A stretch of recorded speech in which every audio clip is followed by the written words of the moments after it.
Welcome to the channel students. तो आज हम इस वीडियो में स्टार्ट करने वाले हैं हमारी chemical properties of the phenols का B part, that is the reactions involving the benzene ring.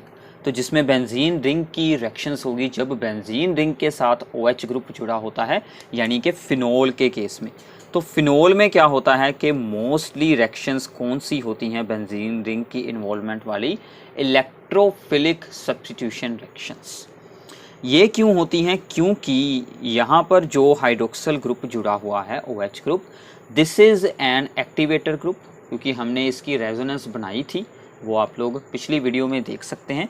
तो इसकी रेजोनेंस में हमने क्या यहाँ पर ऑब्ज़र्व किया था कि ये जो OH ग्रुप है ये रिंग में इलेक्ट्रॉन्स की डेंसिटी को यहाँ पर इंक्रीज़ कर देता है और ये ऑर्थो और पैरा पोजीशन पर इलेक्ट्रॉन्स की डेंसिटी को इंक्रीज़ करता है। तो आप लोग यहाँ से देख सकते हैं इसकी रेजोनेंस स्ट्रक्चर को।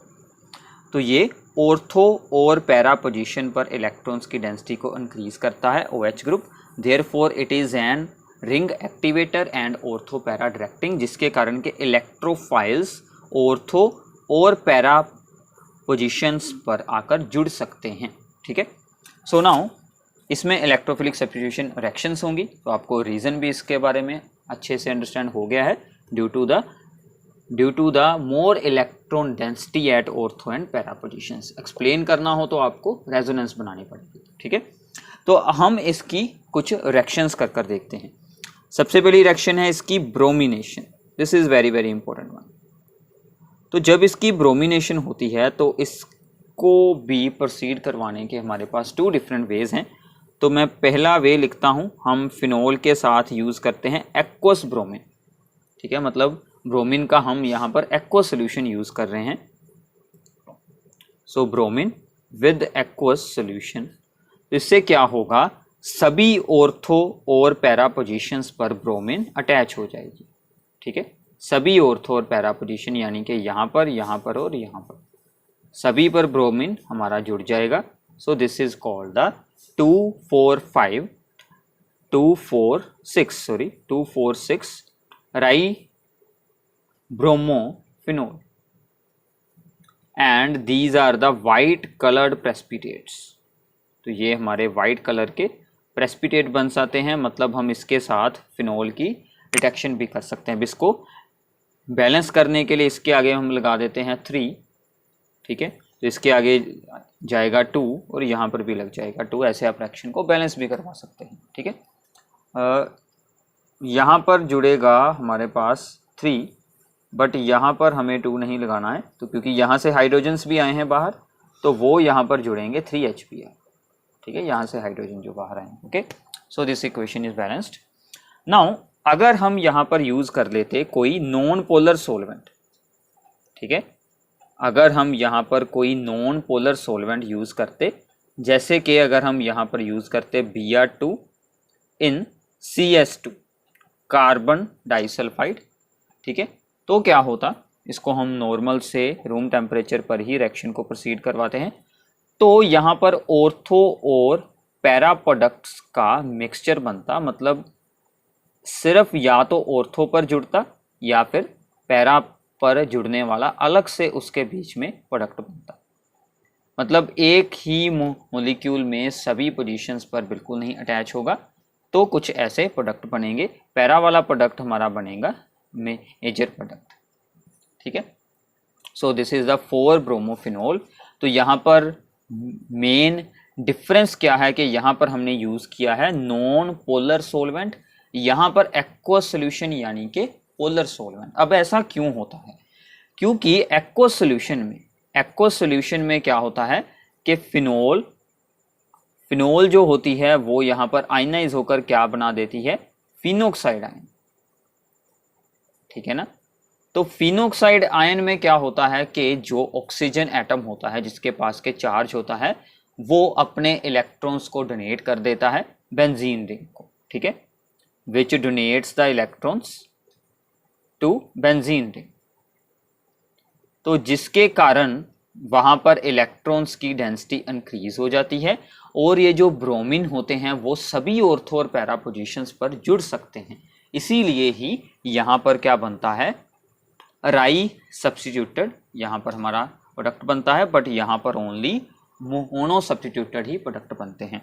और दूसरी बात, यहाँ पर जो हमने यहाँ पर हैलोजन की इस फिनोल रिंग फिनोल में हमने यहाँ पर जो हैलोजन को जोड़ा है वो हमने without the use of FeBr3 के ही यहाँ पर रिएक्शन की है। तो FeBr3 जो कि हम लुईस एसिड यूज़ करते थे in the case of benzene only, उसकी यहाँ पर हमें कोई ज़रूरत नहीं है। फिनोल में इसके बिना ही रिएक्शन हो जाती है, तो ये बात भी आपको साथ में ही याद रखनी है। So this is the bromination. आगे चलते हैं दूसरी रिएक्शन पर। नाउ इसके बाद है reaction that is the nitration. Nitration is very very important, क्योंकि अगर हम यूज़ करते हैं फिनोल के साथ डिल्यूट नाइट्रिक एसिड, ठीक है, तो हमने ऐड किया इसमें नाइट्रिक एसिड, बट वो भी डिल्यूट वाला। डिल्यूट वाले के साथ क्या होगा कि हमारे पास फिर से मिक्सचर बनेगा ऑर्थो एंड पैरा प्रोडक्ट्स का, ठीक है। तो ये बात आपको ध्यान में रखनी है कि फिनोल के केस में जब भी इलेक्ट्रोफिलिक सब्स्टिट्यूशन होगी तो ऑर्थो और पैरा का मिक्सचर जरूर बनेगा, ठीक है। और उसमें से पैरा प्रोडक्ट जो है वो हमेशा ही ज़्यादा स्टेबल होता है। तो इन रिएक्शंस की बैलेंसिंग के बारे में आपको बिल्कुल नहीं सोचना, क्योंकि ये दोनों प्रोडक्ट्स ही बनते हैं बीच में, तो यहाँ पर हमें बैलेंसिंग को बिल्कुल नहीं यूज़ करना। ये नहीं कि आप यहाँ पर इसके आगे 2 यूज़ करें और इसको बैलेंस करने की कोशिश करें, ऐसा आपको बिल्कुल नहीं करना है। सो नाउ यहाँ पर एक इंटरेस्टिंग बात क्या है, so this is the ortho nitrophenol, ठीक है। मैं इसका नेम लिख देता हूँ एक बार। दूसरा अब आप लोगों को खुद लिखना है, this is the para nitrophenol. अब ये जो ऑर्थो नाइट्रोफिनोल है, इसमें एक और हमें फिनोमिना देखने को मिलता है, that is the intramolecular hydrogen bonding. इसमें क्या होता है, तो मैं इसे इस तरह से कुछ बना लेता हूँ, ठीक है। सो ये मान लीजिए हमारा OH ग्रुप जुड़ा है और ये मान लीजिए हमारा NO ग्रुप जुड़ा है, ठीक है। तो यहाँ पर हो जाती है intramolecular hydrogen bonding. So this is the intramolecular, molecule के अंदर होने वाली हाइड्रोजन बॉन्डिंग, ठीक है। और जो हमारा यहाँ पर होगा पैरा प्रोडक्ट, इसमें होती है इंटरमोलिक्यूलर हाइड्रोजन बॉन्डिंग। इसमें हमारी सिंपल वाली होती है इंटरमोलिक्यूलर हाइड्रोजन बॉन्डिंग, मतलब ये 2 मोलिक्यूल्स आपस में हाइड्रोजन बॉन्ड्स बनाते हैं, ठीक है। और इसमें तो सेम मोलिक्यूल के अंदर ही हाइड्रोजन बॉन्ड्स बन जाते हैं। इसमें कुछ ऐसा बनेगा,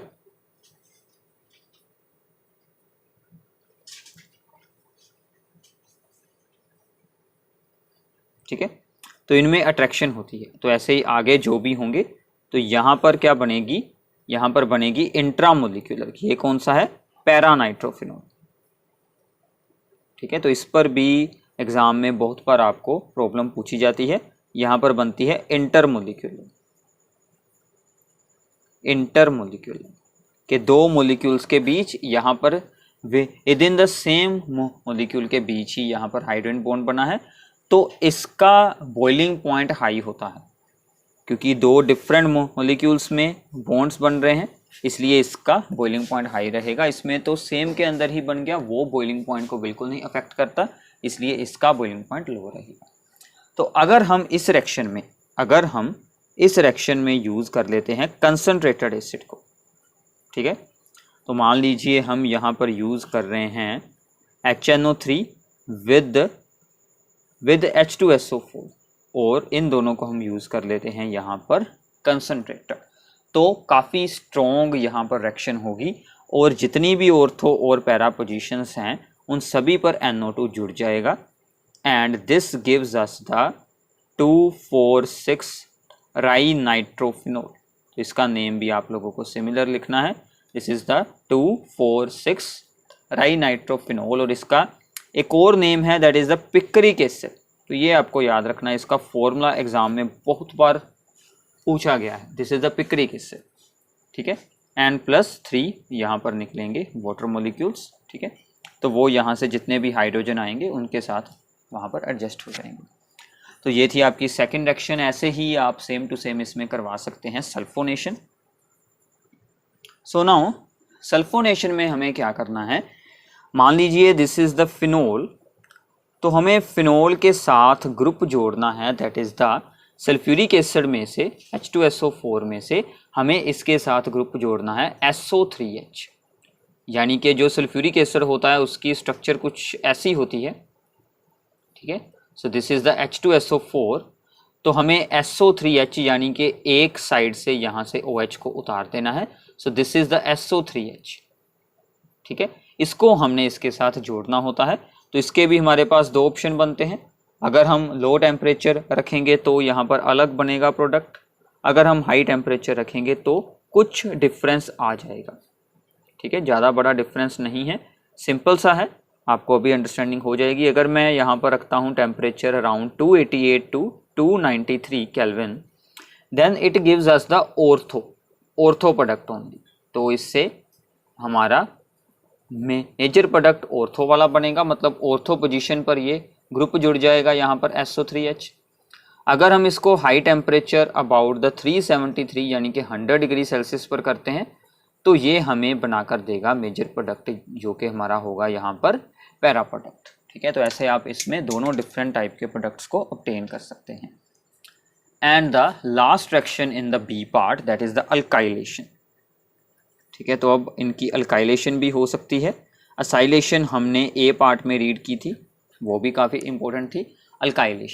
अल्काइलेशन वही सेम होगी, फ्रीडल क्राफ्ट अल्काइलेशन। तो फ्रीडल क्राफ्ट अल्काइलेशन में हम क्या यूज़ करते हैं, इसके साथ हमें जोड़ना है अल्काइल ग्रुप, यानी कि CH3Cl।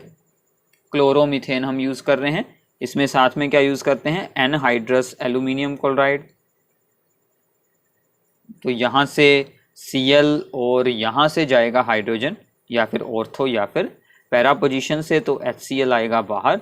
दोनों जो हैं ऑर्थो एंड पैरा का यहाँ पर बन जाएगा मिक्सचर, ठीक है। सो ये हम बना लेंगे ऑर्थो क्रेसोल, इसका नेम मैंने आपको पहले भी बताया था, and this is the para cresol. तो फिर से यहाँ पर पैरा प्रोडक्ट हमारा बनेगा major product. So this is the para cresol. तो ऐसे आपको इसकी reactions involving the benzene ring को एक्सप्लेन करना है। इसके बाद हमारा होगा सी पार्ट, जिसमें कि बहुत ही important reactions, Kolbe's reaction, Reimer Tiemann reaction, ऐसी बहुत सारी इंपॉर्टेंट रिएक्शंस को हम एक्सप्लेन करेंगे। वो होगा हमारा स्पेशल रिएक्शन का। अगर आपको हमारी वीडियोस से अच्छे से अंडरस्टैंडिंग हो रही है तो प्लीज़ इन्हें ज़्यादा से ज़्यादा शेयर करें अपने फ्रेंड्स के साथ। डिस्क्रिप्शन बॉक्स में आपको बाकी के सभी पार्ट्स, नोट्स और जो भी इम्पोर्टेंट होंगे लिंक्स, वो सभी आपको मिल जाएंगे। और आपको अल्कोहल, फिनोल्स, ईथर्स के अलावा बाकी सभी चैप्टर्स की वीडियोस हमारे चैनल पर मिल जाएंगी। फिज़िक्स की भी, केमिस्ट्री की भी, एंड मैथ्स का हमारा एक दूसरा चैनल है, उस पर आपको सभी मटेरियल मिल जाएगा। तो प्लीज़ उन सभी को एक बार आपको ज़रूर देखना है। Thanks for watching this video.